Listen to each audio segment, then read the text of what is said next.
Testing, 1, 2, 3, it is me on the MIC. Coming from the City of Angels, from the basement of Studio True, we bring to you the William Vinegar Show. So here he is, William Vinegar. What's good, everybody? The William Vinegar Show, episode 30. You know, this is season 2 of my podcast. If you like my content, hit the like and subscribe to my YouTube channel so you can get your bell rung every time a new episode comes out. You can also find me on Spotify at The William Vinegar Show, and also on Instagram as The Mighty Sosa, and on Threads as The Mighty Sosa. Well, it's been a long hiatus, you guys, very long. You know, I try to get things together, try to get everything handled during this hiatus. You know, got halfway there, but still got some things to do. As you can see, there's a new emblem that's behind me, the William Vinegar Show emblem. That's gonna last quite a while. I plan on it to last quite a while. And on this episode, I called it the cause and effect. But on this show, I'm gonna storytell. I'm gonna talk about something that happened to me at AutoZone as a manager. It might take up a majority of the show, but I'm gonna talk about a situation that happened to me at AutoZone. I was robbed at AutoZone, you know. But I'll get into more details, you know, on the next segment, talking about that. So on that note, let's get to the other side. Be right back. The AutoZone story of the robbery of 2016, December 2016, and the trial that lasted until March of 2018. Well, anyway, as excuse me, I'm still getting over another fucking cold that I got. You know, it's fucking crazy, you know. So I know I'm gonna need some, you know, some lemon tea and honey. But anyway, the AutoZone story.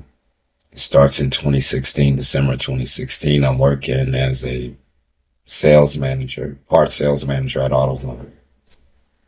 Working there. Pretty cool gig. Another management gig. And I'm doing it well. And it just so happened to be my off day. And the store manager calls me and asks me to come in, you know, some extra hours. Teamwork makes the dream work. So I go in. Another manager is there. You're not gonna say any names to protect the innocent, but you know, she's there and it's just me and her. You know what I'm saying? Because a couple of the red shirts call off. So they call off for work, and you know, I'm there. I get there at 6 p.m. because I was covering the shift of another manager, and he was supposed to be in at 6 p.m. He was a part-time sales manager or whatever. Well, he was a cool guy, you know, he is. But, you know, I come in, do my thing. I was only going to be there for 4 hours.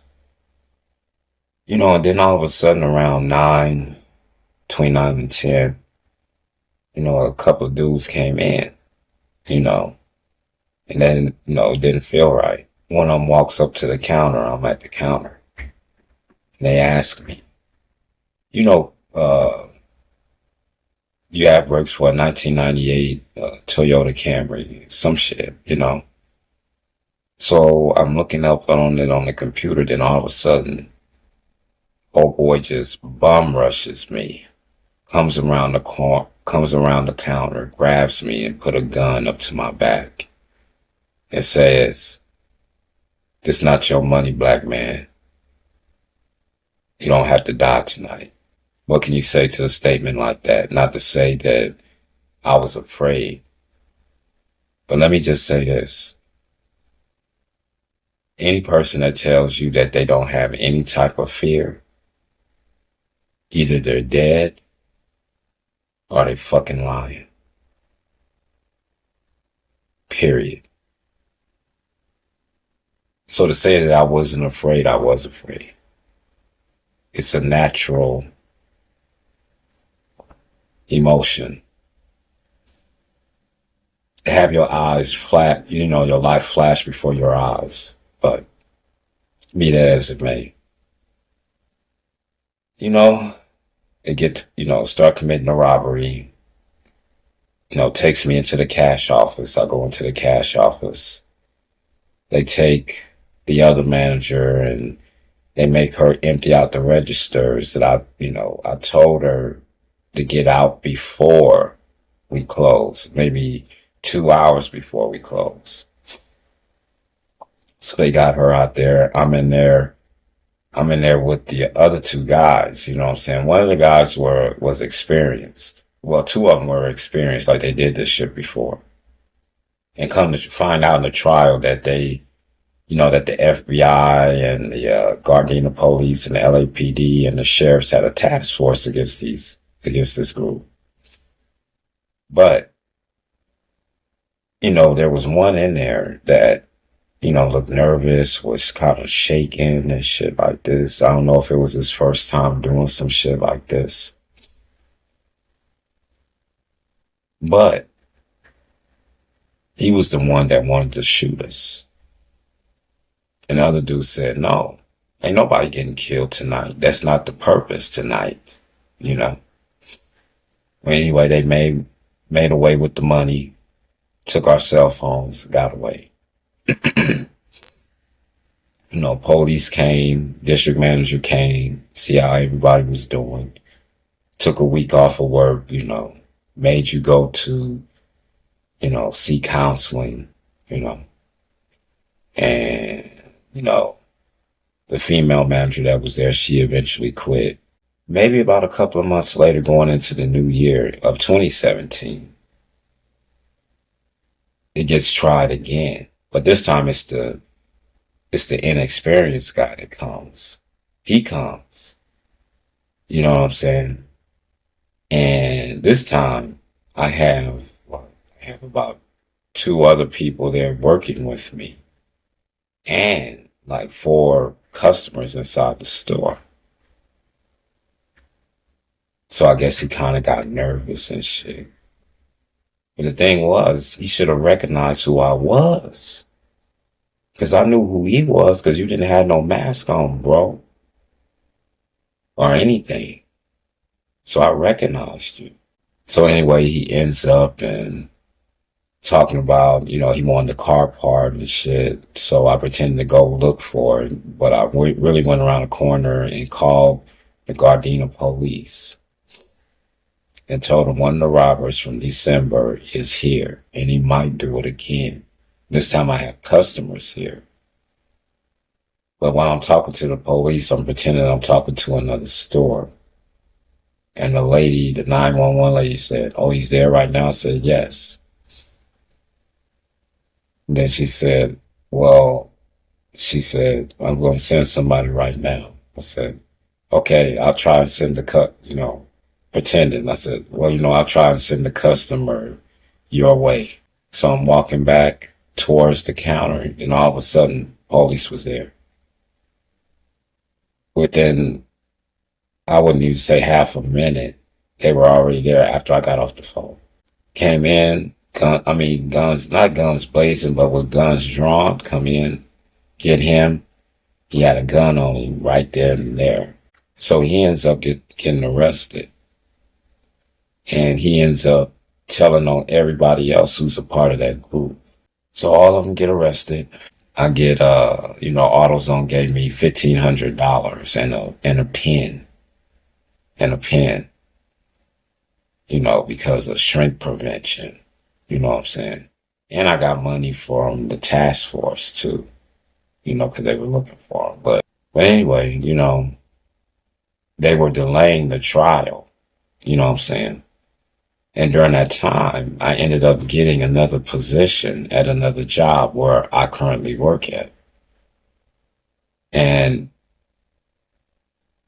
for the exception of a couple of people in upper management who knew about this case, because I had to let them know that I was going through this case while, you know, you know, during the interview process and getting hired on, the onboarding process, and letting them know about that and keeping them updated. And then, all this is going on in 2018. It lasted until 2018. The March of 2018, the last week of February 2018, my ex-wife, her father passes away. My ex-wife calls me and wanted me to come, give my respects. And of course, I was. I went and I told the district attorney at that time, Jackie Lacey, that, there was going to be a delay for me to get on the witness stand because I had to go and pay my respects to this man. He's a good man. Father-in-law. So I had to go pay respects. And she said, "Oh, sure, that's fine, William. You're very key to our case of getting these guys." I said, "Yeah." So I go out to San Diego, pay my respects. I was out there maybe a couple of days. And I come back, my daughter drives me back. We drive back. And she notices a card on my door, you know what I'm saying? Because she went to my door first. I gave her the keys because she had to use her bathroom. I gave her the keys and she goes to the door first. I'm getting my stuff out the back, out the trunk. I come up to the door. And then, she's coming out the bathroom and she said, "Dad, there's a card. I put it on your table. It was like taped to your door." He said, "What?" She said, "What happened?" And I was like, "What you mean?" She was like, "It says for a private investigator." So I went to the table and picked it up. Looked at it. I said, "I don't know. Maybe it has something to do with the AutoZone case, but it can't be the DA's investigators because I know who they are." And it comes to find out. Well, anyway, my daughter goes back to San Diego. But comes to find out that the defendants had their private investigator coming out there trying to coerce me with money, trying to bribe me with money not to testify. You know what I'm saying? That's what happened. So, I called the DA, I called Jackie Lacey and told her what happened. And she said, "Well, that's a good thing you called. We had a suspicion that they were trying to do that to you, Will. Either that or try and, chase you out of town." I'm like, wow, you guys had all this information. Why you guys didn't tell me? "Oh, it was a good day that you went out to your father-in-law's funeral. She said, "Will you be home to get your subpoena for court?" I said, "Yes, I will. I will." So the next day comes. I'm waiting for the subpoena. It comes around 4 or 5. One of the DA investigators, Investigator Biagio, whatever the fuck his name was, he comes, knocks on my door. I opened it just a little. I looked out my peephole first. I said, "Okay, it's him." So I opened the door. I said, "Hey, Biagio, okay, give me, he said, he handed me the subpoena. And I said, "Okay, thanks." And then he sticks his foot in the door. I said, "Hey." He said, "What?" I said, "Why you got your foot in my fucking door?" He said, "I just wanted to make sure you're going to be there." I said, "Yeah, I'm going to be there. I'm going to start witness to the case." I said, "You acting like I'm a criminal, Biagio." I ain't no fucking criminal.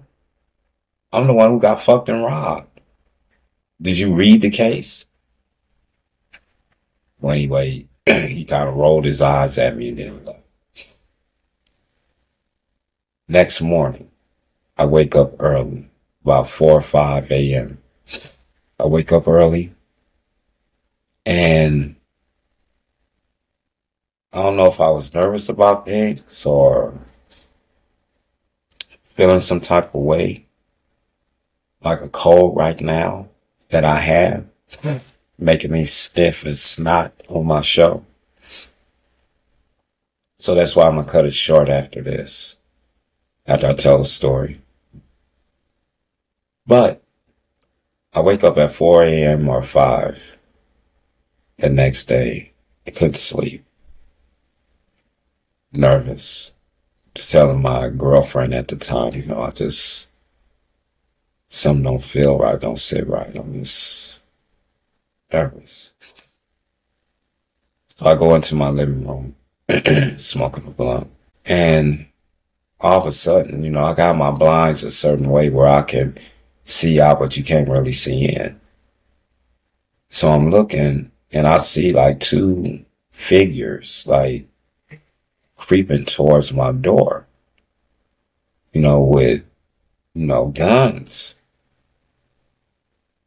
So I like put out my blunt, got low to the floor and got my gun. I'm thinking, what the fuck? I say they sent somebody. These motherfuckers who who's going to be a witness against, have they sent somebody? So I'm creeping to my front door and, I creep up and look through the peephole, stand up and look up at the peephole. And it's the DA investigators.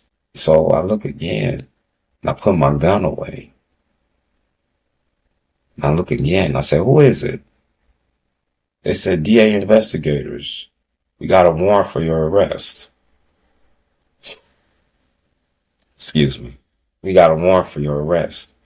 I said, a warrant for my arrest for what? Well, you have a contempt of court. Contempt of court? How? I haven't even, been on the witness stand yet to have be in contempt or, said I wasn't, They was like, oh, do we have to bust it down or what? I said, look, I am not the criminal. I'm going to open the door. And by this time, my neighbors are already looking. I'm going to open the door and let you guys in. Let them in. They started looking around. They didn't find my gun, luckily. They didn't find that. But they looked around a little bit. Now, they didn't do no full search. They just looked around in my living room and shit. And then my girl got up by that time. She said, what's going on? I said, they arrested me to be a witness in a case. I'm their star witness and they arrested me. Make sure you film this shit. She started filming it. Anyway, they arrested me, taking me. My neighbors all out. I'm saying, can you put the handcuffs in front of me and cover up my damn hands with your, with your jacket and shit? Because they didn't let me put on no fucking clothes either. All I had on was my sweatpants and my fucking, t-shirt and my fucking, Puma sandals, So they take me all the way to Central, downtown. My girlfriend had to come and bring me clothes so I can go to, so I can be on the witness stand. I start going off on them. And then the assistant DA, Ryan fucking White, he says, oh man, it was a mistake. We didn't mean to do that to you. And they said, release him. What's wrong with you, So they released me. I told them, you know what? I'm thinking about not even doing it. Not even getting on the witness stand. All this stuff. I don't even got no damn clothes. So they delayed it a little bit so my girlfriend could come bring me some clothes. When I got on the witness stand, I think I did a pretty good job. The the defendants' lawyers were trying to, when they cross-examined me, they tried to bring up my past, my criminal past. They tried to claim that, you know, that you claim to be a auto expert. How many years do you have in that? You know what I'm saying? Like that had anything to do with them robbing an AutoZone. You know what I'm saying? But that is the end of that story. And that's how it went down. And there's plenty of folks who I work with right now who have heard that story, but not the complete version that I've told now. So this is going to end this episode 30. This is pretty much a biography from me to you. Next episode, I plan to have interviews, guests, and all the rest. God bless, be true, and stay gold, baby. 1. Tune in to the next episode of The William Vinegar Show.